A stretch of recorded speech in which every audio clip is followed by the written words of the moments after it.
Olá pessoal, estamos aqui em mais um vídeo do Espiral das Bacantes e hoje esse vídeo vai ser um pouquinho diferente, né? Porque a gente vai marcar uma volta.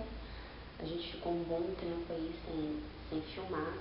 Ouvi até umas pessoas dizerem que era quase um ano, até eu me assustei. Então a gente pede desculpas, né? Eu aqui peço desculpas pelas outras bacantes também. E a gente promete que não vai ficar mais tanto tempo fora do ar, tá bom? Então, hoje vai ser um vídeo diferente, né? E para quem acompanha meu Face e até o Face do Espiral e o grupo do Espiral das Bacantes no Facebook, quem não tá no grupo e quem ainda não curtiu a página do Espiral das Bacantes no Facebook, eu vou colocar o endereço aqui embaixo para vocês e por favor curtam, e quem quiser entrar no grupo do Espiral também fica à vontade, tá? Agora ele vai voltar a ser mais ativo. Eu joguei pela ideia de um amigo que vídeo que vocês iam querer ver. E as pessoas então gostaram da ideia de eu fazer um vídeo respondendo as perguntas que elas fizeram, né? E fizeram até esta noite. E eu peguei todas elas, deu umas 35 perguntas por aí. Tinha dado 30, né? Mas eu abro umas exceções depois que eu tinha encerrado o post. Mas daí deu umas 35 perguntas e eu vou responder essas perguntas, tá bom, pessoal? Não vai dar para ser uma resposta muito elaborada, porque senão o vídeo vai ficar muito comprido e não vai dar para responder todas, tá? Eu quero tentar responder todas, então eu vou dar uma resposta mais sucinta para todas elas, ok? Vamos lá então para a primeira pergunta, que é do Vinícius Gomes, né? Que inclusive ele tem muitas perguntas. A primeira pergunta do Vinícius foi: qual é a sua opinião sobre as fadas?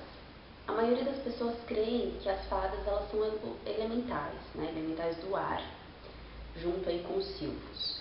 Eu, diferentemente, creio que as fadas são um povo férico, né? Que fez parte, foram pessoas, né, normais mesmo, e que fez parte de antigos povos celtas, né? Mais predominantemente celtas, e muito mesmo ligados aos Tuatha de Danann, né? Esses povos mais predominantes, né, dos celtas. E tem muitas outras regiões também que os celtas pegavam, né, nas suas migrações e tal, que também foram denominadas fadas, né?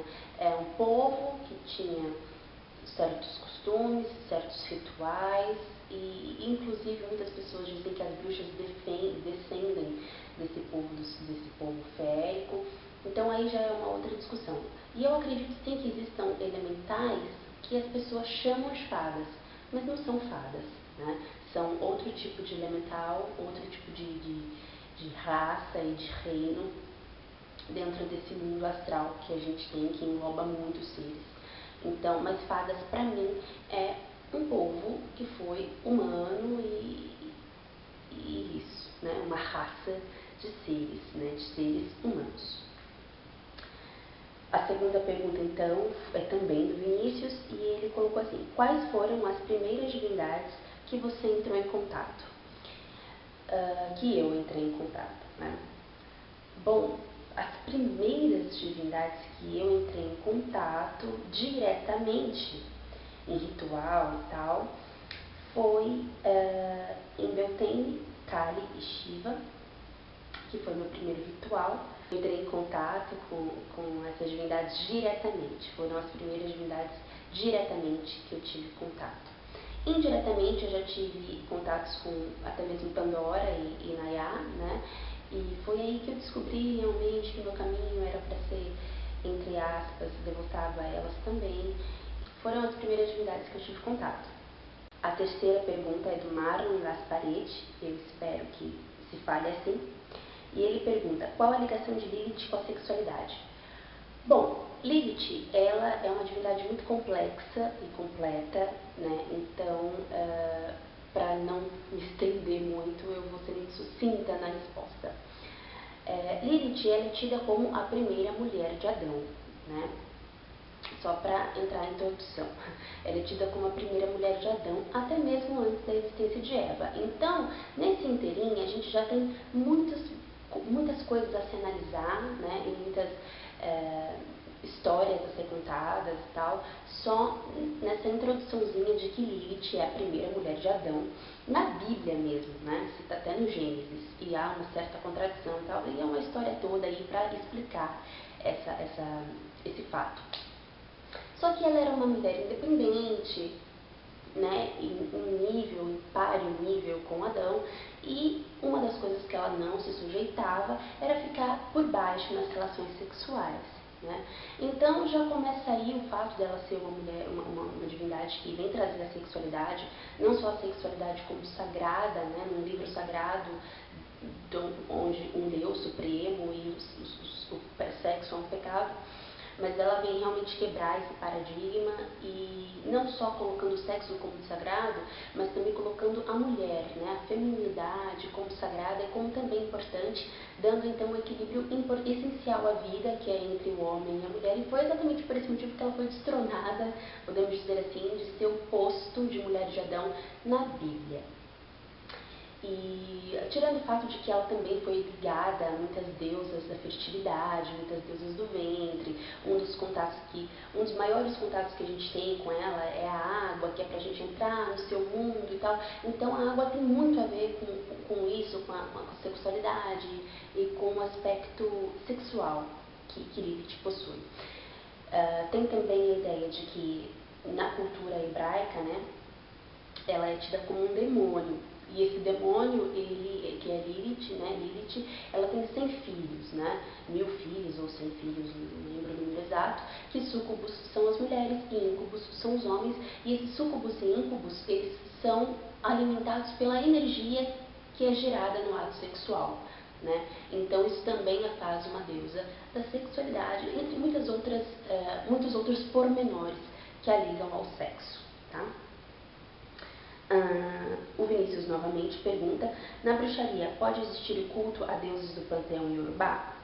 Pessoal, ultimamente eu tenho visto muitas discussões, né, as pessoas se degladiando por causa desse assunto do panteão iorubá. Na verdade, eu acho que há um grande preconceito, e esse assunto já virou um tabu dentro da bruxaria, que é você cultuar os orixás do panteão iorubá. Pessoal, o panteão iorubá, ele não é do candomblé, ele não é da umbanda, né? A umbanda e o candomblé incorporaram esse culto, esse panteão iorubá para a crença deles, né? Como por exemplo a Wicca, que se foca muito no panteão céltico germânico, né? E o candomblé e a umbanda se focam muito no panteão iorubano, né? Então eu acho que isso é um preconceito muito grande das pessoas.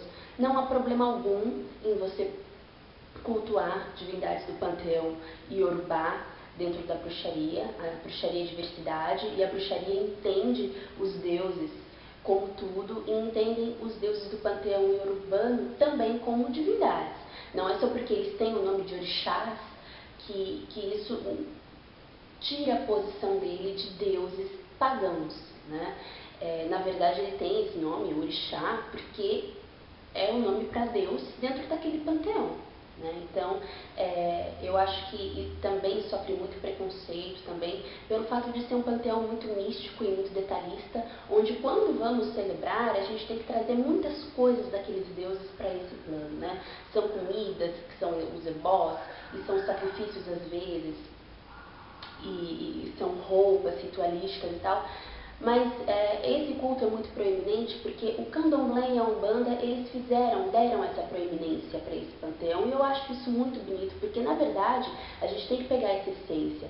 Quando a gente vai celebrar um casal de deuses, ou quando a gente vai celebrar alguma divindade de algum panteão específico, a gente tem que trazer sim aquela cultura, aqueles hábitos, aquelas comidas, tudo para aquela celebração, porque a gente está celebrando aquele Deus, a gente está entrando na egrégora daquele Deus, né? A gente está honrando aquela divindade. Então, quando a gente honra alguma coisa, a gente tem que sim entrar totalmente na egrégora daquilo, e temos sim que estudar a cultura, não só o que o Deus abarca, o que a deusa abarca, mas o que a cultura abarca como um todo, para a gente poder fazer uma reverência, que é o ritual, né? O ritual nada passa de uma reverência, uma reverência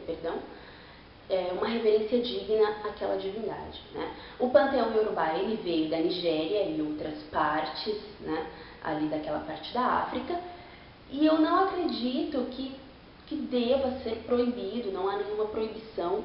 Eu acho que realmente é um preconceito muito grande das pessoas, tá? O Vinícius pergunta também, pode falar um pouco sobre a incorporação de espíritos na bruxaria?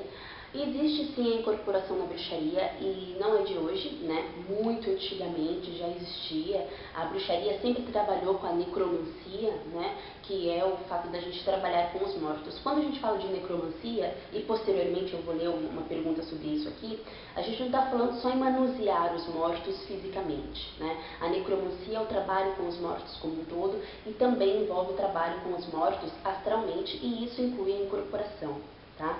Então a incorporação ela existe desde muito antigamente na bruxaria, né? Com a vinda de Gerhard Gardner, ele na verdade não tirou essa incorporação da Wicca, porque em muitos livros dele, até mesmo no famoso Bruxaria Hoje, que é um marco aí para a Wicca moderna, para a bruxaria moderna, ele cita, né, a incorporação, pelas entrelinhas, claro, mas ele cita.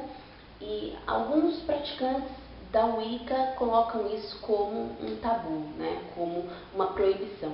Não há incorporação, não há sacrifício animal, quando na verdade, pessoal, nem sempre é assim, tá bom? Nem sempre é assim.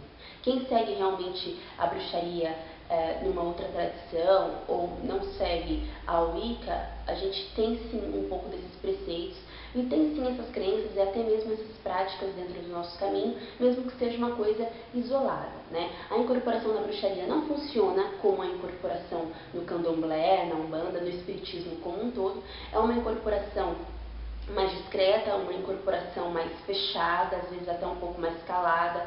Os seres não são os mesmos, então não incorpora, não que não possa, né? Mas não é normal incorporar numa bruxa um preto velho, um Exu e etc tal, porque na verdade a gente não está naquela egrégora. Mas não que isso seja proibido, mas dentro de um círculo mágico isso não vai acontecer, porque os seres das egrégoras eles se respeitam e é claro que não vai baixar na médium, que é a bruxa ali, um preto velho, quando na verdade a gente está numa outra egrégora, né?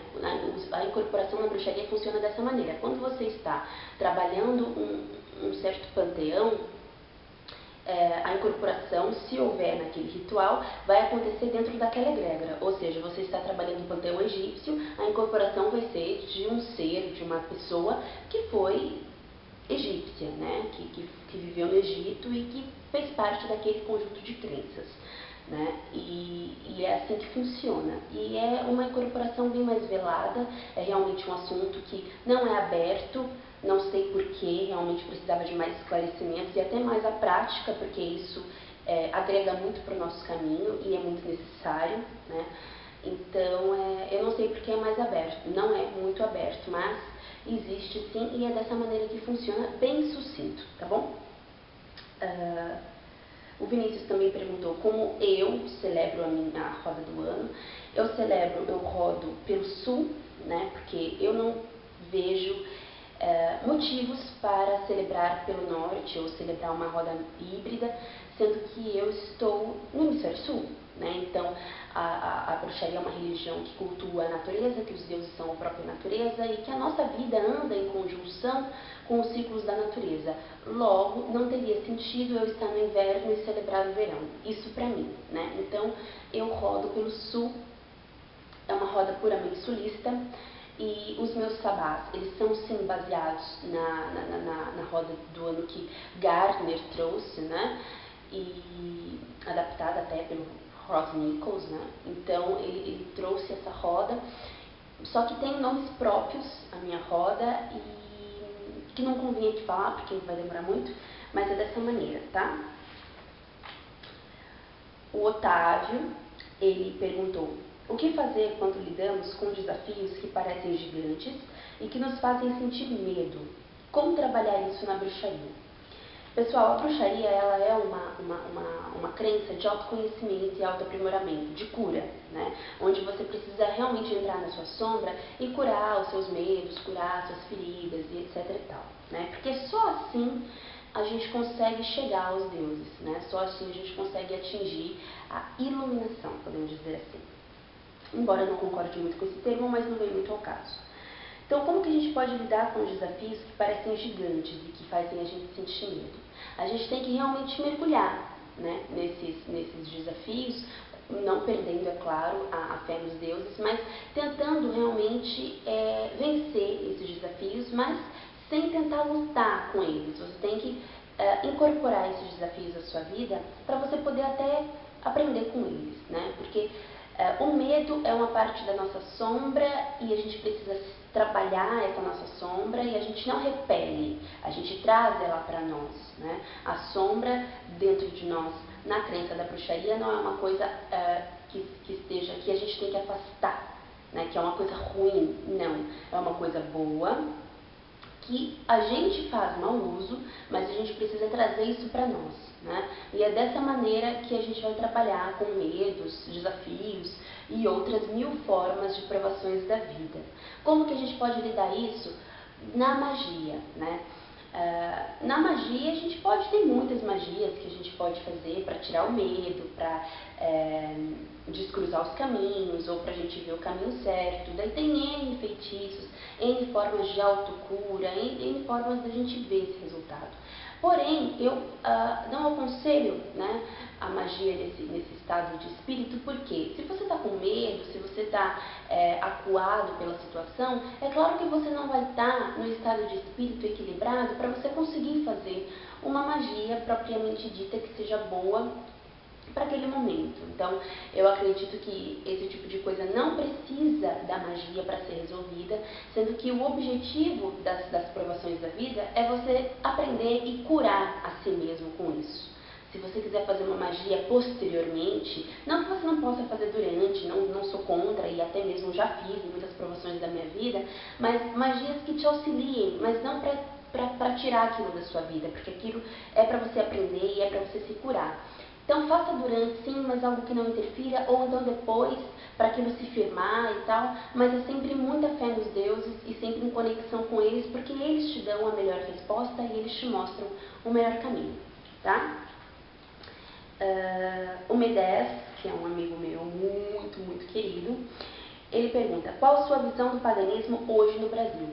Bom, o paganismo hoje no Brasil, eu acredito que ele, ao mesmo tempo que ele evoluiu, ele involuiu, né? Com o crescimento, já faz 10 anos que eu estou na bruxaria, então, com o crescimento do paganismo no Brasil, a visibilidade que ele está tendo hoje, o preconceito está aumentando, consequentemente, mas esse preconceito está aumentando até mesmo dentro da comunidade bruxa. E é isso que está afetando o paganismo no Brasil hoje, né? Foi como eu citei anteriormente na questão do panteão iorubá, as pessoas têm esse preconceito ainda, é uma coisa meio patriarcal. Então isso realmente interfere muito no crescimento do paganismo no Brasil. E eu acredito que se a gente fizer uma corrente, lutar pelo crescimento do paganismo no Brasil, como ele já cresceu, eu acredito que ele tenha para crescer muito mais. A situação do paganismo no Brasil, ela não está tão ruim assim, né?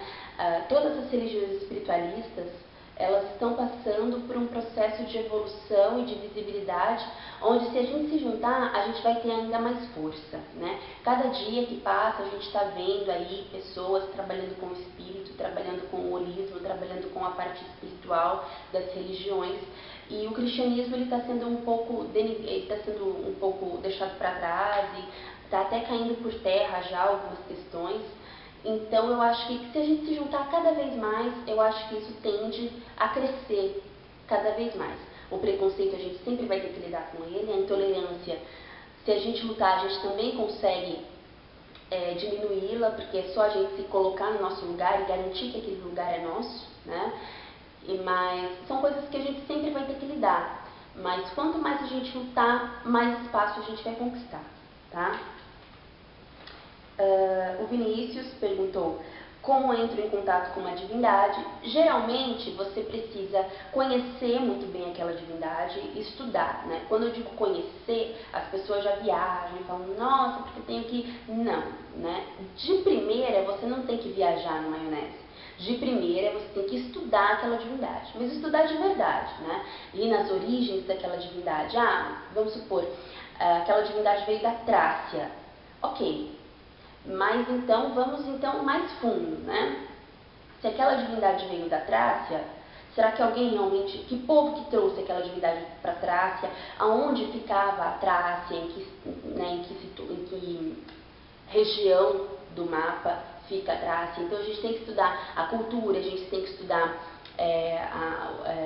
a localidade do culto daquela divindade, a gente tem que estudar todas as faces daquela divindade, profundamente aquela divindade, os símbolos daquela divindade, as honrarias daquela divindade. Ou seja, a gente tem que estudar tudo daquela divindade. Isso não é num dia, um dia antes do Esbar, um dia antes do Sabá, que a gente vai conseguir entender essa divindade. Depois do estudo aprofundado, né, você pode até fazer uma colinha, pode até fazer uma apostila de deuses para você, que eu acho muito válido, é o que eu tenho durante esses muitos anos de caminhada, é muito válido e me ajudou muito. E hoje está um tolete assim, e eu me orgulho muito dessas pesquisas. Então, posteriormente a essas pesquisas, daí você entra em meditação. Até porque entrar em meditação com divindades que você não tem muito conhecimento é mais difícil, porque você não tem artifícios para criar um cenário mental para você entrar em meditação com essa divindade. Porém, em muitos casos vai acontecer, porque tem divindades que são muito antigas e que você não vai conseguir muitas informações nem em inglês, nem em grego, nem em romano, nem com o Google Tradutor e nenhuma fonte da internet. Então, daí, nesses casos, é realmente direto a conexão meditativa, o que é mais difícil, mas você tem sucesso da mesma maneira, tá bom? O Vinícius também perguntou, você é filha de qual orixá? Eu não sei, na realidade, eu gostaria muito de saber de qual orixá é minha cabeça e tal. Eu já ouvi boatos, né, de entidades que eu tenho, de orixá, que regem a minha cabeça. Dizem que eu sou de Ançã, mas eu tenho minhas dúvidas, porque um fala uma coisa, outro fala outra, né? E infelizmente tem muito charlatanismo dentro do paganismo e espiritismo no geral, e a gente não pode acreditar muito, né? Não que eu desacredite, mas, enfim, cultuo Ançã da mesma maneira, então se for ela, se não for, tanto faz. Mas eu nunca estive inserida numa prática do candomblé ou numa prática da umbanda para realmente saber qual é o meu orixá de cabeça. Então, realmente, por enquanto, pelo menos vou ficar sem saber. O Marlon, ele perguntou, como é visto o orixá e seu culto dentro do paganismo? Exatamente como eu disse, essa resposta é a mesma do panteão Yorubá, né? Alguns aceitam mais, outros aceitam menos, alguns têm culto, outros têm reverência. Eu, por exemplo, tenho culto a muitos orixás, né, que eu não digo como orixás, mas devia falar, até por respeito ao culto deles, né? Mas eu tenho culto a muitos orixás, Iemanjá, por exemplo, né, que a Iemanjá africana, realmente, é de origem, Yansan, né, eu tenho. Então, assim, a situação é preconceituosa, tem alguns que têm mente mais aberta e aceitam, outros nem tanto, mas é cada um no seu tempo e vamos trabalhando, né, por nós e pelos outros. Gente, eu não lembro quem perguntou essa, eu acho que foi o Vinícius. Lili, Ishtar e Inanna são a mesma divindade? Não, são divindades que são correlacionadas, são divindades que são ligadas, né? Elas têm alguns pontos em comum, assim como essas divindades que se ligam a Afrodite também, mas nenhuma é a mesma divindade, não é a mesma divindade, tá? Tem alguns pontos diferentes e há quem diga que são muito diferentes, tá? Não vou entrar no ponto de cada uma agora, senão... Bom, voodoo, a religião voodoo, para quem não conhece, existe, né? Pode ser considerado uma tradição de bruxaria. O voodoo, ou voodoo, né, pessoal, ele é um ramo, podemos dizer assim, do espiritismo, né? Então, eu acredito que ele não possa ser considerado uma crença da bruxaria, porque a bruxaria é uma vertente dentro do paganismo, né?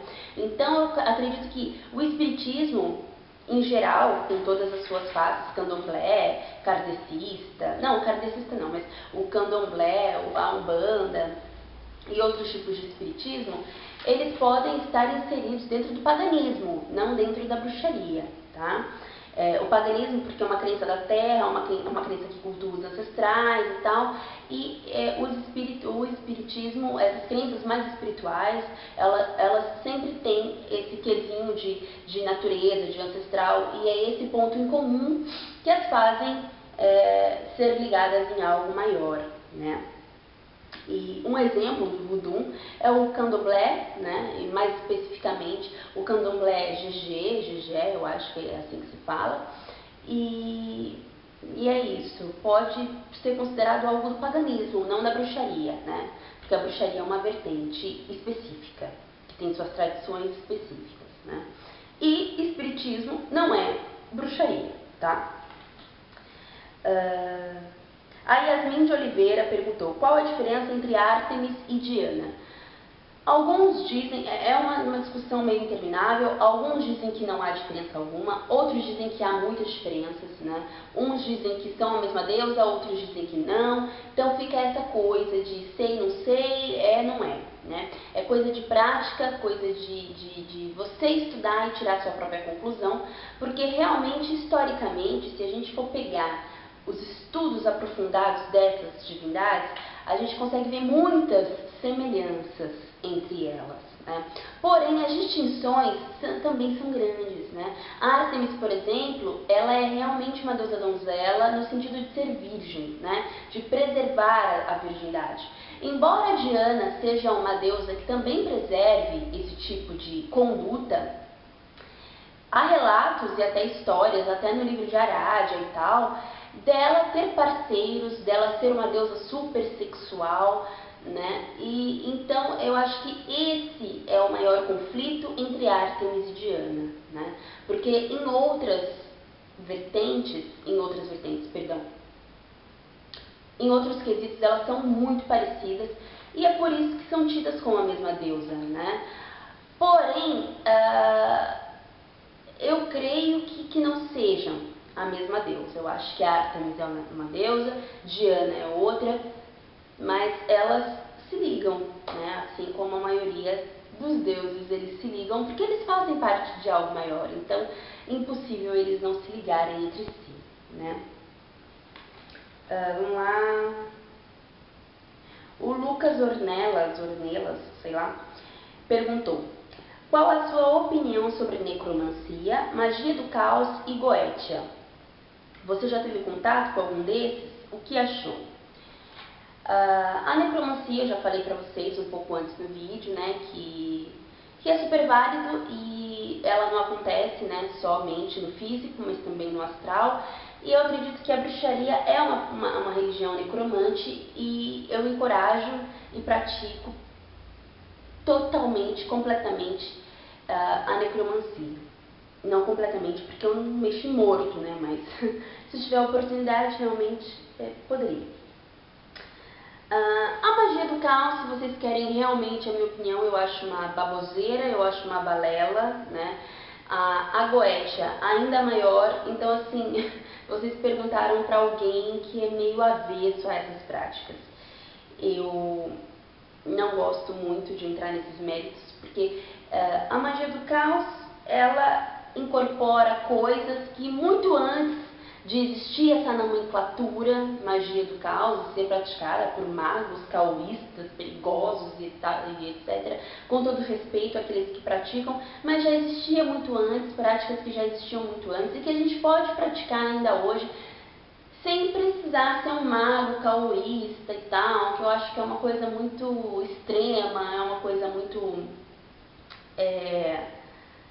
muito dark e tal, que é uma coisa que, tudo bem que magia do caos não tem nada a ver com bruxaria, né? Então, realmente os bruxos praticam isso, é uma prática separada, tem que ter consciência disso. A magia do caos, ela tem elementos que a bruxaria trabalha, mas não que ela faça parte da bruxaria. E a Goetia é uma prática hebraica, né, que tem na Bíblia até, é uma história meio fantástica de anjos e demônios. Não acredito em demônios, então para mim é meio incoerente a prática da Goetia. E muitos demônios da Goetia, como Baal, é um deus para mim. Então eu não pratico e simples assim, né? O João Henrique pergunta: quais são os prós e contras de pertencer ou não a um grupo, a um coven, a uma tradição.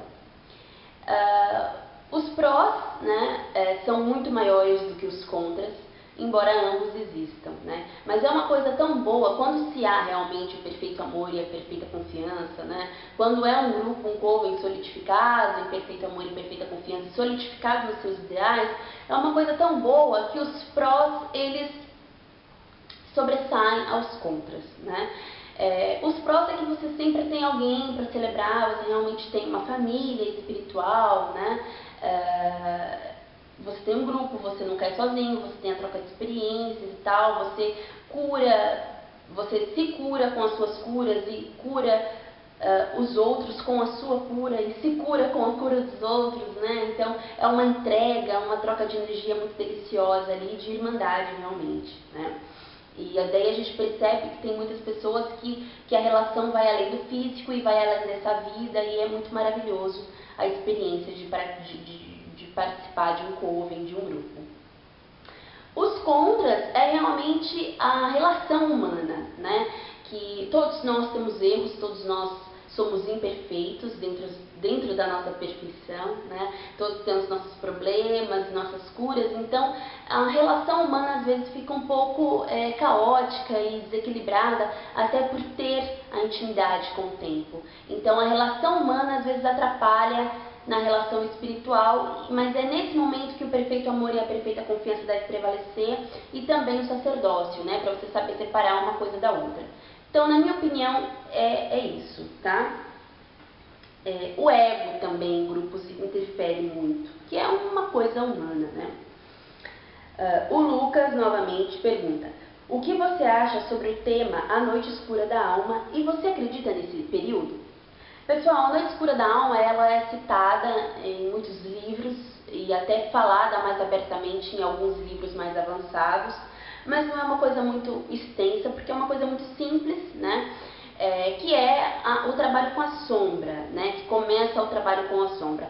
A Noite Escura da Alma, ela nada mais é do que o seu período de dedicação e, mais precisamente, a sua iniciação, né? A Noite Escura da Alma na dedicação é todo esse processo de dedicação, tá? Uma dedicação verdadeira. Essa frase propriamente dita, a Noite Escura da Alma, fala da iniciação, do ritual de iniciação, onde a gente não pode entrar muito no mérito, porque vocês sabem que a iniciação é secreta e ninguém pode falar sobre isso. Sim, eu acredito nesse período, eu passei por esse período e ainda continuo passando, tenho muitas noites escuras da alma na minha vida ainda, tá? O Iago, beijo pra você, te amo. Perguntou: você já vê a diferença entre Baco e Dionísio, Vênus e Afrodite? Por enquanto, que eles tenham me mostrado, não, tá? Vênus e Afrodite eu vejo um pouquinho, mas Baco e Dionísio, praticamente nenhuma, né? Eu acho que são... algumas divindades romanas tiveram esse sincretismo, essa união, outras não. E eu acho que o povo generaliza muito quando malha o panteão romano, né, o panteão romano, e eu acho isso um perfeito preconceito e desrespeito, mas enfim. O Antônio Pessoa pergunta: o que a bruxaria mudou em você, no seu convívio e à sua volta? E qual livro que você indica que super te marcou? Bom, a bruxaria mudou muita coisa em mim, né? Ela mudou tudo, né? Ela trouxe a verdadeira Aline para fora, né? E não que antes da bruxaria não fosse verdadeira, mas meio que incorporou as duas, é uma coisa meio estranha, assim. Trouxe muitas coisas boas para minha vida, trouxe o convívio melhor com as pessoas, a cura, porque quando você se cura, você cura o outro e cura todos ao seu redor, e assim você cura o mundo e tudo isso. Trouxe o autoconhecimento, né? Trouxe a visão do sagrado, que eu sempre tive, mas ela aprimorou e trouxe mais à tona, trouxe muita coisa boa para mim. Se eu ficar falando aqui, eu vou enumerar tudo. Ela mudou realmente a minha vida e eu não consigo enxergar a minha vida sem a bruxaria, e eu não sei o que eu seria, quem seria a Aline, o que seria de mim sem essa crença na minha vida, né? Sem essa forma de fé. E tem muitos livros que me marcaram, né, nessa caminhada toda.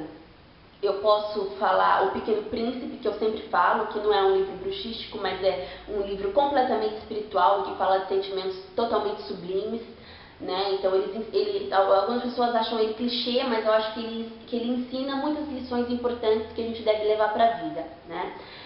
Tem também a Mulheres que Correm com Lobos, que esse livro mudou a minha vida realmente. Quando eu estava na depressão, foi ele que me ajudou a levantar, junto com terapias e tal. Então esse livro realmente mudou a minha vida. E tem outros também de práticas, né? Os Mistérios Wiccanos do Raven Grimace, tem o grande livro de bruxaria do Vulcan, do Raymond Buckland. Então, Larry Cabot mesmo, que eu sou fã de carteirinha dela, O Poder da Bruxa e tal. Então realmente tiveram muitos livros que me marcaram, assim, não tem como eu falar um só. O João Henrique perguntou, fale sobre sua relação com a deusa Brigitte.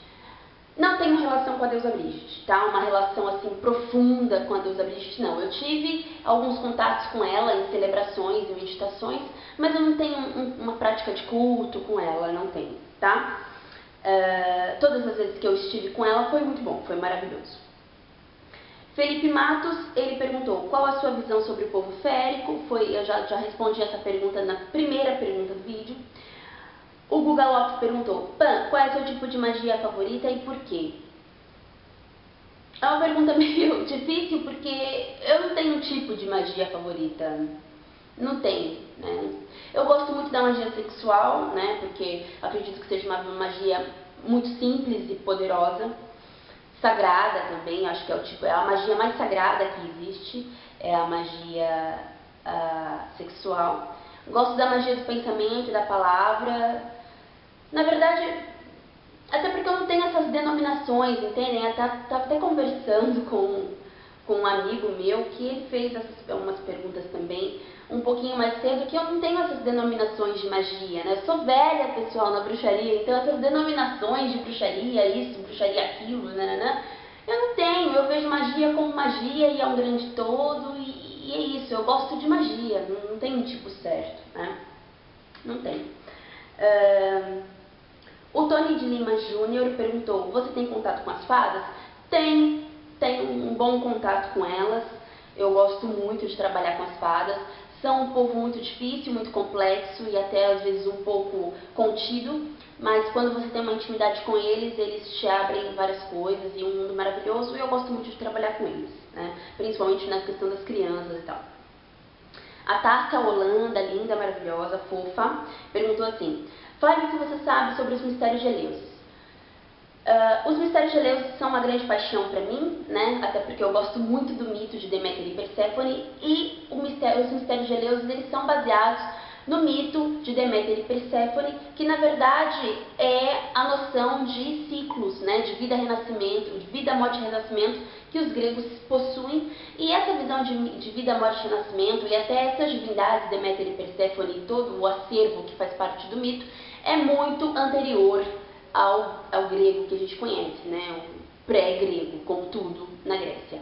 Então, é baseado, né, nisso, os mistérios de Eleusis, eles formam a gama de mistérios que a gente conhece na bruxaria e eles formam também outros tipos de conjuntos de mistérios em outras seitas mágicas e espiritualistas e filosofias que têm essa noção de mistério, né, que seja uma crença e religião histérica e que pregam os mistérios, justamente por ser esse ciclo de vida, morte e renascimento, né? Basicamente é isso.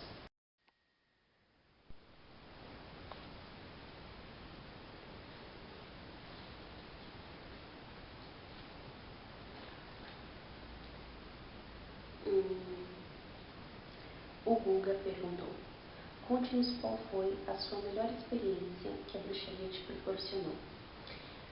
Tenho muitas experiências boas dentro da prática da bruxaria, mas as duas masters assim foram o parto, né? Que ter um parto, né? Ter um filho como pagã foi uma coisa que a bruxaria me proporcionou muito profundamente, e a iniciação, né?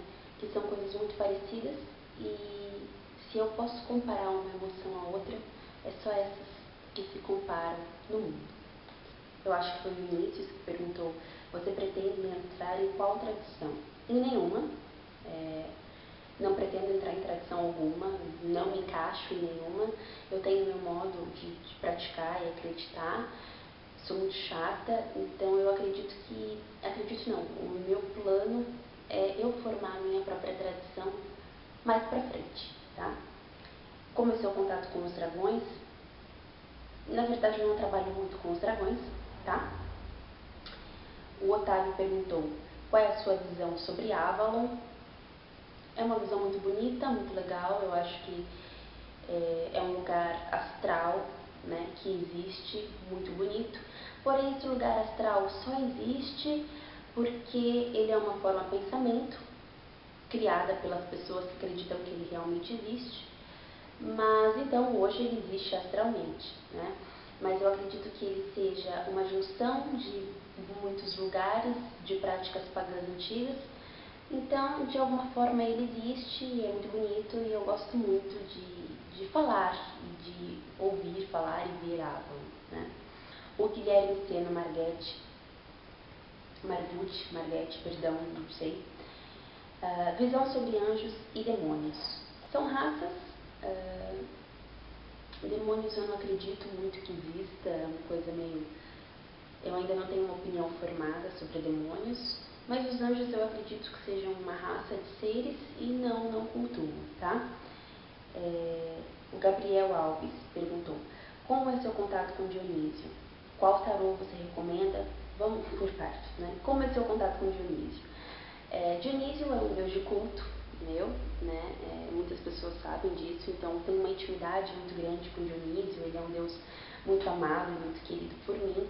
Então, o meu contato com ele é muito íntimo, né? É um contato diário com ele e outros deuses de culto, né? E é um contato muito profundo, muito íntimo, tá? Qual tarô você recomenda para os iniciantes? Geralmente eu gosto de iniciar os tarôs de arte moderna, que eu já falei um pouco sobre esses tarôs no vídeo, né, sobre o meu primeiro vídeo sobre simbologia no tarô, que está lá, né, no canal do Espiral das Bacantes, e eu falo sobre as classificações de decks, e eu gosto de indicar o deck moderno, porque é um deck mais dinâmico para as pessoas que estão começando agora, e o Rider-Waite é uma boa pedida. Quais plantas você não dispensaria em um herbário? Todas. Todas as plantas que você puder juntar no seu herbário são indispensáveis. Rafa Patácio perguntou se eu já usei algum feitiço de contenção e se eu posso explicar alguma técnica. Eu já usei algumas vezes o feitiço de contenção, mas não com esse nome, inclusive foi um fato engraçado que aconteceu enquanto eu estava vendo essas perguntas. Eu falei, mas que raio é isso de feitiço de contenção? Eu nunca tinha ouvido falar. Já tinha, mas não tinha dado muita importância nessa nomenclatura com relação a essa classificação de feitiço. Foi o que eu falei para vocês, pessoal. Faz muitos anos, né, que eu tô na bruxaria e no começo, assim, até uns anos atrás, não tinha todas essas denominações, né? Pop Magic, Tecnomagia, essas classificações, esse tipo de nomenclatura para feitiço, né? Para esse tipo de feitiço, na verdade, o mais comum era eu chamar de feitiço manipulativo, uma coisa meio... Então, assim, eu falei, gente, as pessoas realmente complicam o que é simples, né? Não é fácil falar que é tudo feitiço, em vez de feitiço de contenção, feitiço disso, feitiço daquilo. É feitiço, simplesmente feitiço. Já fiz algumas vezes sim, né? Mas só para deixar registrado. O Michael, ele fez muitas perguntas, né? E as perguntas dele são bem extensas, então eu vou deixar para um outro, eu vou pegar uma só. Me desculpa, mas essas perguntas são enormes e eu vou ter que deixar para uma outra oportunidade para não ficar muito grande o vídeo, tá? Eu vou pegar uma só que eu achei muito interessante e eu sempre quis expor minha opinião com relação a esse assunto, que você pergunta assim: para iniciantes, quando estudamos e vamos para a prática, sempre começamos com a roda do ano, o da lua. Mas no que se trata da prática e desenvolvimento de magia, pouco se fala. O que você aconselha de prática mágica para quem está começando? Na verdade, eu não aconselho a prática mágica para quem está começando, né? Não que não deva fazer. Na verdade, eu tenho uma visão muito particular com relação a isso, porque eu acredito sim que as pessoas que estejam começando agora não devam mexer com magia, por muitos motivos. Os principais deles são: a pessoa não sabe, né, nada, ela não sabe fazer o que tem que fazer. Ela estuda 1, 2 dias e acha que já sabe dominar aquela prática, e isso é muito prejudicial para ela mesma. E eu acho isso um grande desperdício, né? O segundo principal motivo é pelo fato da pessoa, dessa maneira, vir a bruxaria só pelo ofício, pelo motivo mágico, sendo que a bruxaria não é só isso, e o foco da crença não deve ser esse, e sim a crença em si, o sacerdócio em si, o culto em si, já que a bruxaria é uma religião sacerdotal, né? E terceiro motivo principal, porque na verdade a magia, no sentido dos neófitos virem procurar isso em primeira instância, acaba assim deturpando a crença. Pelo fato de você vir procurar a bruxaria só por causa disso, sendo que a bruxaria é muito mais ampla do que isso, ela é uma crença totalmente solidificada e antiga, e que usa a magia como um artifício, mas que a bruxaria não se resume à magia. E os iniciantes vindo procurar a bruxaria só por causa da magia, deturpa a crença sim, até porque você vai fazer uma coisa que você não sabe fazer, daí aquilo dá errado, e você põe a culpa na magia e fala: depois que eu fiz aquela magia, minha vida deu errado, minha vida começou a andar para trás e tal. Daí a culpa é da magia, só que daí não é da magia, né? A culpa não é sua, que fez errado uma coisa que você não sabia fazer. A culpa é da bruxaria, daí a bruxaria acaba sendo má, e daí acaba tendo a deturpação e etc e tal, e isso realmente é muito prejudicial. Eu estudei muitos anos, muitos anos, até fazer o meu primeiro feitiço, que foi um feitiço da magia simpática, né? Se as pessoas gostam de usar as denominações, foi um feitiço da magia simpática, que se você quer dinheiro, você faz o feitiço com moedas, se você quer o amor, você faz o feitiço com rosas, com coração e etc e tal. E foi um feitiço desse estilo que eu estudei muito para fazer, porque não só pelo receio, mas pela prudência de entender realmente que a crença vai muito além daquilo. Eu nunca entrei na bruxaria pela simpatia, pelo feitiço, né? Então eu acho que por isso eu tenho essa visão também. Mas eu venho passar a minha opinião justamente para as pessoas, eu não quero mudar a opinião de ninguém, mas para as pessoas pensarem, né, sobre isso, que não é um assunto banal, né? Se você está procurando a bruxaria, então que você saiba que a bruxaria não é só a magia e você não deve procurá-la somente por isso, e que uma hora ou outra, se você quiser continuar no caminho verdadeiro, você vai ter que mexer com os deuses e vai ter que cultuá-los, senão o que você faz não é bruxaria, é simplesmente o ofício, tá? Pessoal, eu adorei fazer esse vídeo, eu pretendo vir com outros vídeos desse, até para dar oportunidade para outras pessoas que quiseram fazer perguntas e não puderam, pelo fato do tempo, pelo fato de não ter visto, né, por N motivos, e para eu terminar também de responder as perguntas que me mandaram em inbox, não só mandaram no post, mas me mandaram em inbox também. E foram muitas perguntas, pessoal. O vídeo ia ficar muito grande e não ia dar para eu responder todas, tá? Com relação aos outros assuntos que foram sugeridos para mim no post anterior, quando eu pedi a sugestão de vocês, podem ficar tranquilos que eu anotei os temas e que quando der eu vou fazendo esses vídeos, tá bom? A gente promete não mais sumir. E é isso, eu espero que vocês tenham gostado desse vídeo diferente, apreciado, né? E que eu tenha conseguido sanar as dúvidas de vocês e que essas dúvidas sejam também as dúvidas de outras pessoas, para as pessoas poderem também terem esclarecimentos. Tá bom? Muito obrigada, continue inspirando, um beijo e até o próximo vídeo.